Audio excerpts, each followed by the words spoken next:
One night, a tooth fairy appeared in the bedroom of young James Westthorne, who recently lost his first tooth. But when it neared the bed, the child in it jumped up and shouted, "No, this is my tooth. It belongs to me. You can't have it." You mustn't upset the fairy folk, Master James. pleaded the child's nanny. The fairy folk aren't kind, nor forgiving. But spoiled James just shook his head.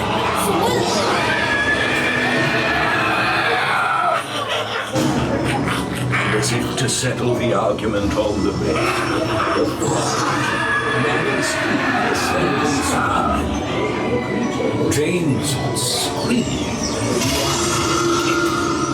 then begin to look rather sick.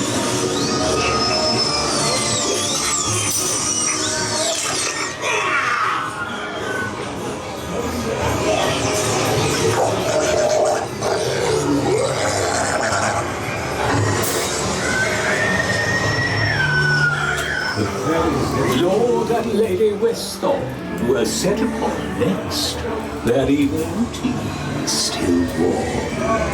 Papa and Granny Butler was chosen to children mustn't guess.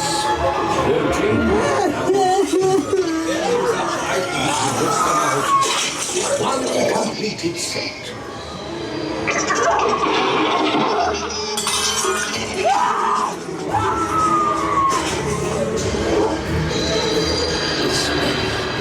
You learn the lesson.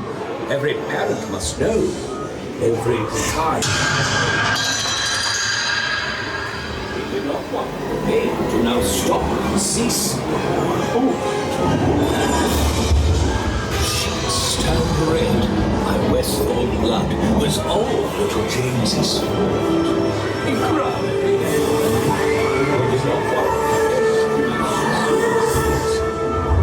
Just as James always slept in the fairy jubilee.